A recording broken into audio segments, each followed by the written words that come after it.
श्री स्वामी समर्थ. तुम्हा सर्वांचं माझ्या चॅनलमध्ये मनापासून स्वागत आहे. तर बघा, उद्या आहे होळी आणि होळी पौर्णिमेला बऱ्याच असे उपाय आपल्याला सांगितले गेले आहेत. ते उद्या आपल्याला न विसरता करायचे आहे.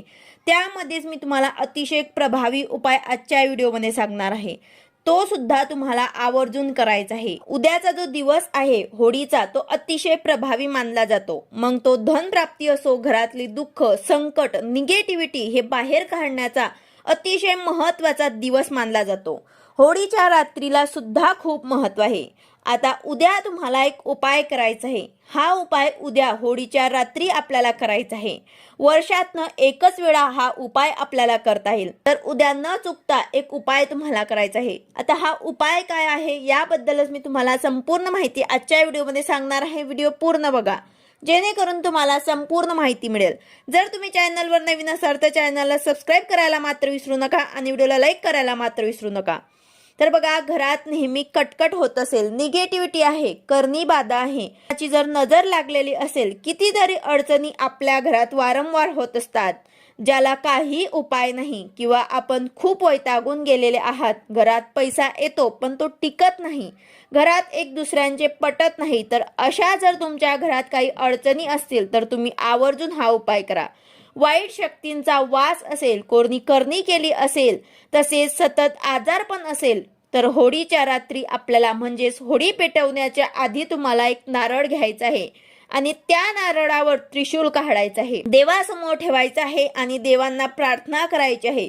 माझ्या घरातील दरिद्रता, नकारात्मकता, साडेसाती, कटकटी जे काही आहे ते निघून जाऊ दे. माझ्या घरात नेहमी सुख, समृद्धी, आनंद नांदू दे, अशी तुम्हाला प्रार्थना करायची आहे. आणि त्यानंतर ते नारळ जे आहे ते तुम्हाला पूर्ण घरभर फिरायचं आहे. म्हणजेच काय, तर ते नारळाची शेंडी जी आहे ते आपल्या शरीराच्या विरुद्ध दिशेने आपल्याला धरून ते आपल्या घरामध्ये फिरायचं आहे. तुमच्या घराच्या शेवटच्या भिंतीपासनं तर पहिल्या भिंतीपर्यंत, म्हणजेच काय, तर किचन, हॉल, रूम, पूर्ण घरभर तुम्हाला फिरायचं आहे. काही न बोलता फक्त मनात तुम्हाला श्रद्धा ठेवायची आहे आणि पूर्ण घरभर हे तुम्हाला फिरायचं आहे. आता हा जो उपाय आहे तो फक्त ज्यांचं स्वतःचं घर आहे त्यांनीच हा उपाय करायचा आहे. जे रेंटने राहत असतील त्यांनी नाही करायचा, कारण ते स्वतःचं हक्काचं घर नाही.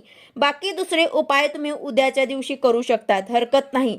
पण हा जो उपाय आहे फक्त ज्यांचं स्वतःचं घर आहे त्यांनीच करावा. यानंतर पूर्ण घरभर फिरल्यानंतर घराच्या बाहेर यायचं आहे, आपल्या मुख्य प्रवेशद्वारावरती यायचं आहे आणि आपल्या दरवाजावरनं सुद्धा आपल्याला 7 वेळा क्लॉकवाईज उतरवायचं आहे आणि बाहेरच आपल्याला होळीच्या अग्नीमध्ये ते नारळ टाकायचं आहे. म्हणजेच काय, तर जेव्हा होळी पेटणार, बाहेर होळी पेटत आहे आणि तेव्हा आपल्याला हा उपाय करायचा आहे आणि तसेच बाहेरच लगेच बाहेरच्या बाहेर जाऊन आपल्याला ते नारळ जे आहे ते होळीमध्ये टाकायचं आहे. आपल्याला घरात यायचं नाही, ते नारळ बाहेरच्या बाहेरच आपल्याला टाकून परत घरात यायचं आहे. ते पण हातपाय धुवून आपल्याला घरात यायचं आहे. अगोदरच आपल्याला पाणी जे आहे ते बाहेर तुम्ही अगोदरच ठेवून द्या.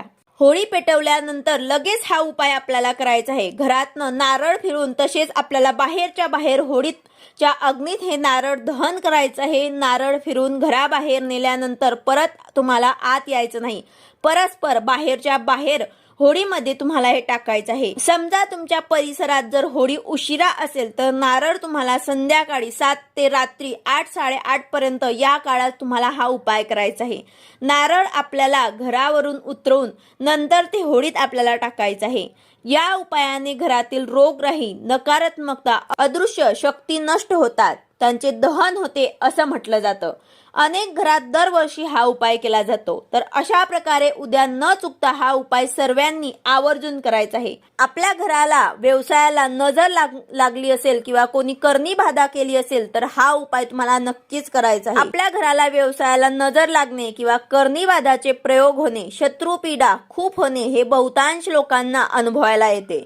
पण या करणीबाधापासून आणि अत्यंत नकारात्मक शक्तीपासून सुटका होऊ शकते. त्यासाठी आपण होळीच्या रात्री हा उपाय जो आहे तो नक्कीच करायचा आहे. आता होळीत हे नारळ टाकल्यानंतर घरात यायच्या आधी हातपाय धुवून मगच घरात यायचं आहे आणि जाताना आणि परत येताना कोणासोबतच आपल्याला बोलायचं नाही. हा उपाय जर आपण केला तर आपल्या मागची इडापिडा, शत्रुदोष, आजारपण, जे काही करणीबाधा असतील जे काही बाधा असतील त्या नक्कीच या नारळासोबत निघून जातील। तर अशा प्रकारे आवर्जून तुम्हाला उद्या होळीच्या रात्री हा उपाय नक्कीच करायचा आहे।